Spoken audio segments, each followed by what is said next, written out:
Hello everyone, my name is Suzanne Chung and I'm the Chinese and Wales Association representative for the HarMINDise Project.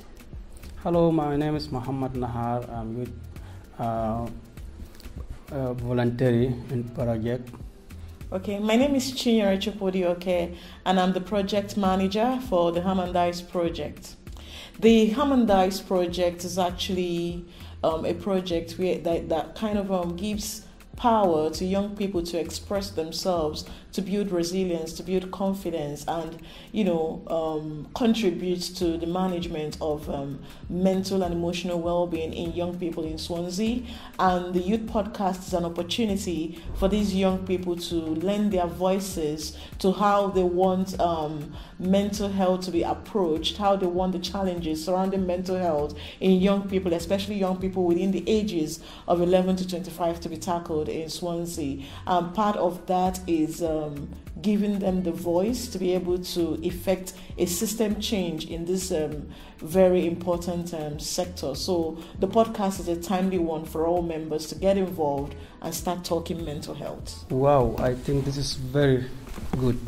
I think it's a great platform to allow young people from different ethnic minority backgrounds to come together and have a safe place to discuss any concerns on their minds in terms of their mental well-being as well as their physical well-being.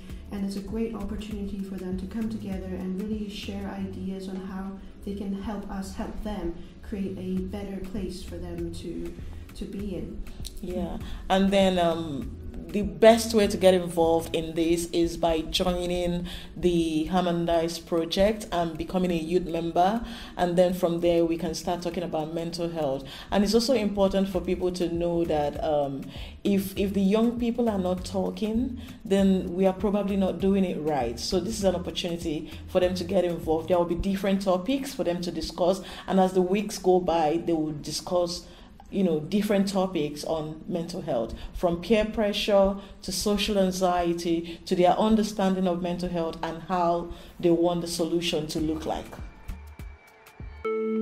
Hello, my name is Alex Stefanescu and I'm from Romania.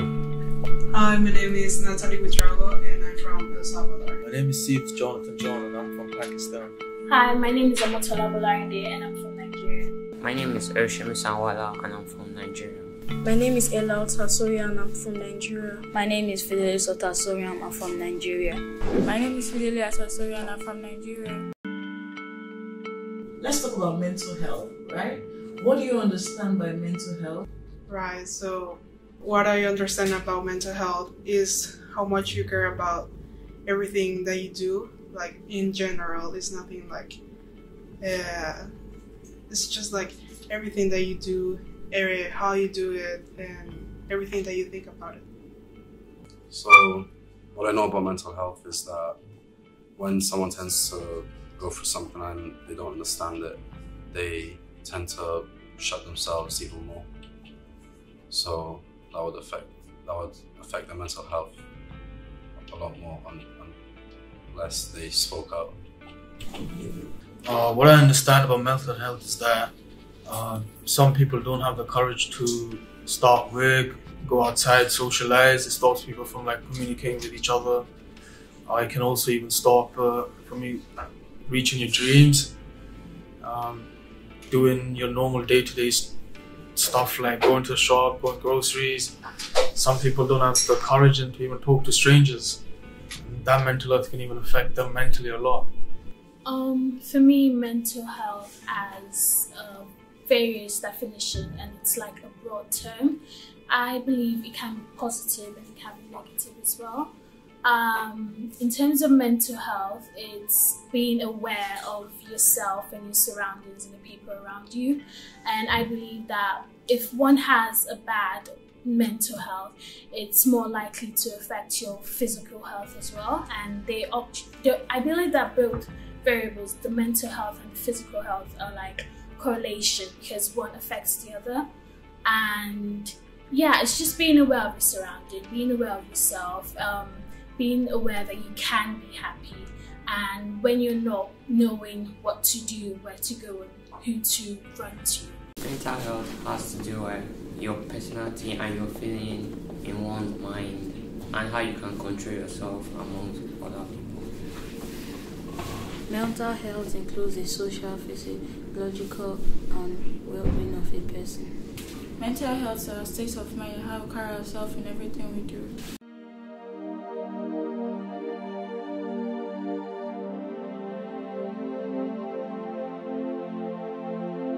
The way I see it, for like people who have different cultural background, it's more easier for us to like blend in with new people and connect with other people, because we have like that, I don't know, like we're more open, isn't it?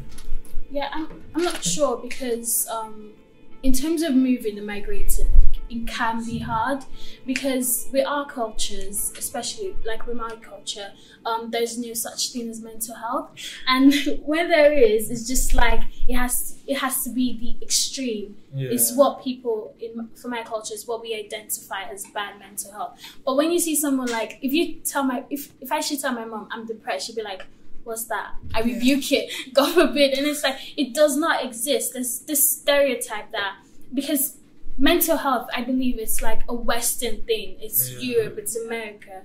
But then in terms of our background, it's something that's not identified, not something that has been talked about much of the time. And it can be hard when we move from that background coming here and there's like, oh yeah, it's okay to be sad. It's okay to feel like this. And then you're like, people normalize it. It's normal. But then for you, it's like, are you sure? I think something's wrong in my head. Yeah, I agree with you. Yeah, it's like there is so much support for everyone. Mm-hmm. Yeah, it doesn't care where you're from. And you can go to you can go to the GP, to the hospital, talk to different organizations about it. You can be open about it, and you don't have to be shy. Like in my country as well, it's like really, I don't know. You don't express yourself like that in my country, but yeah, you can do it here. Yeah. Even in my country, I'm from Romania, and I didn't hear about depression or any of that type of stuff until I came to the UK. So in Romania, it's like people look like they think that you're crazy if you come to that point of saying you're depressed. You know, they just say, get over it, go outside, do something, go get a job. Yeah. The way I see it nowadays is that people have gone weak with their mental health, and they have the help, but at the same time they don't have the confidence to like help themselves. I think that's just the way I see it. And because it's normalized, it's like they're taking it for granted. Like even a normal person can say, oh, I'm so tired today. Oh, I think I'm depressed. Excuse me, that's not how it works. But that's how it is. Yeah, I actually do. Because like, let's say you're from a poor family and the school you're going to has rich people in it, so you might not feel confident enough to talk to them. Your beliefs at home, it depends on where you come from. When, like, if you're a Muslim or you're a Christian, so you can actually believe in some kind of things that other people might not believe in. So it may affect the way you dress and the way you actually carry yourself than every other person does.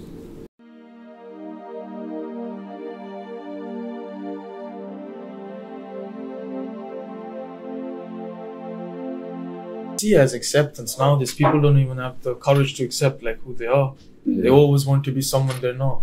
True. Which is really bad. Like at the end of the day, we're gonna live with ourselves. You know, in terms of how we could help young people to, I think it's a personal thing, and then you have to identify and accept that yes, something's wrong with me, because it's somewhat, for example, if someone's like suicidal and then they don't want to accept the fact that yes, I don't want to live in this world anymore, they won't approach anyone to tell them that this is how I'm feeling.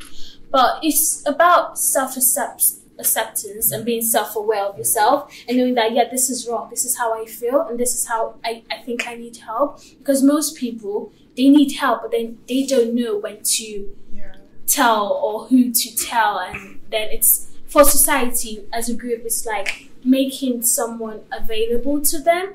So if they get the courage to eventually say, yes, I need help, there's someone there to provide that help, and not just say, oh, sorry, okay, I'll see what I can do. But then 2 months later, I haven't heard anything from them. Yeah. So I do think, especially in UK and America, you can claim depression way too easily. Some people are just lazy. They don't want to do things. They don't want to go outside. So they just claim depression. They go to their doctors and they get prescribed pills about their depression, and they have an excuse now not to do anything. Which is a bad thing to like think of like that. Yeah. Some people can get addicted onto those antidepressants.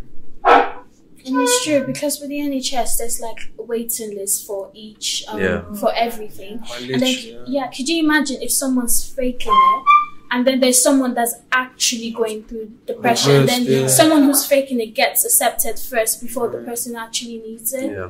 And then it's like, it's not balanced, it's not working that way. I think there should be more mental assessments done before prescribing the drugs. Yeah, but does everything have to do with drugs? Because there's some you don't actually need drugs. You just need someone to talk to as well. Yeah, when I went to the GP once, I was talking to the doctor and about something like that was going on with my life and everything. And he just said, okay, I think you have to take this medication. And I'm like, no, I don't want medication. I just want to speak with someone, you know. Maybe like refer me to a counselor, I don't know, a psychologist, someone. But he just said, no, you have to take this medication for this, and you have to do this for that. And I'll say, no, I don't want to take any medication because I don't think I need it. Yeah. I think that links to the question, because it's letting the people decide what treatment they want. I feel like the GP shouldn't be forcing that on you. It should be like, I think there's this option. Would you like to go for it? Would you rather take this? Not just say, yes, just you need take this, no. That's not right, because for me, I remember my nurse told me that, yes, there are some drugs, I could put you on the waiting list. And I'm like, excuse me, no thank you. I don't want any drugs. I don't want to put on drugs, because with drugs it has side effects as well. I mean, we're seeing celebrities who are those drugs, like I think Ariana Grande, and then she was on antidepressants for some days, and now she's looking all lean and unalive and everything. And I don't want to go through that process. People don't feel like themselves. They don't feel like themselves. It's taken, rather than adding to you, it's actually taken from you as well. It doesn't make it right. When their parents provide everything that they need, so I think they should improve their standards, the way they interact with other people. The society should to make everyone equal irrespective of their background or their ethnicity. They should try to listen to their opinions and interests and what they actually want and their choices and what they want to be.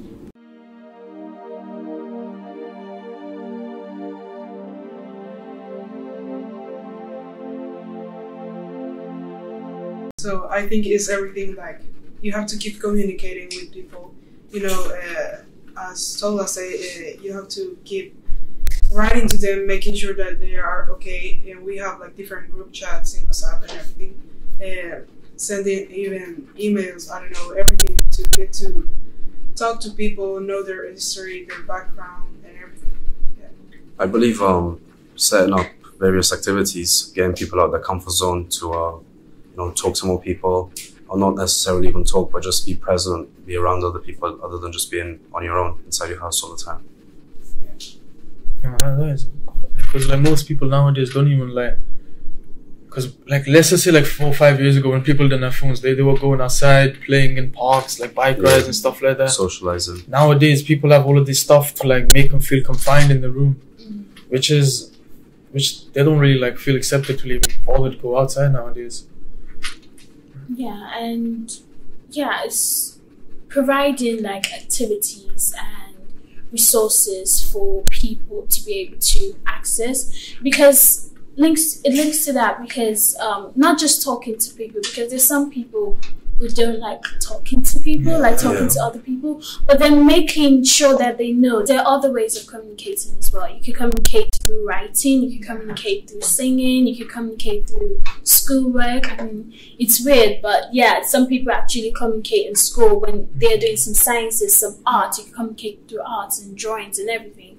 But it's making sure that they were highlighting the fact that there are other ways you can go through this as well, and providing activities, like you said. You don't just have to stay indoors and then play games, or then just go online, which actually makes mental health worse. Because you go online, you see this lady, she's figured big 8 figures, stuff like that, and then you're like, oh, I'm straight, I want to look like that, and it's like, no, you're perfect just the way you are. Making sure that everyone has that sort of motivation and self-awareness, self-love for themselves, and providing those resources and activities that could enhance it as well.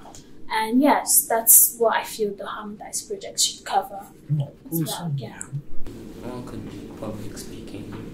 Public speaking?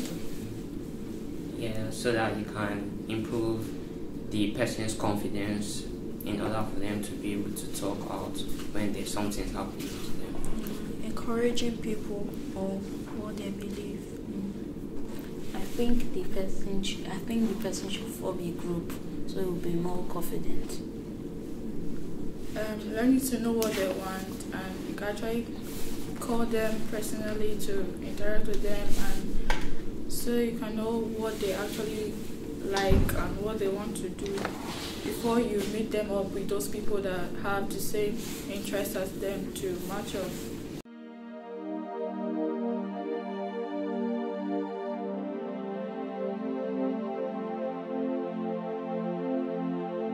The way I see it, like, we need more young people to like reach out to more young people, because like people in their mid 30s and 40s, they won't be able to connect with people like 20s, 15s.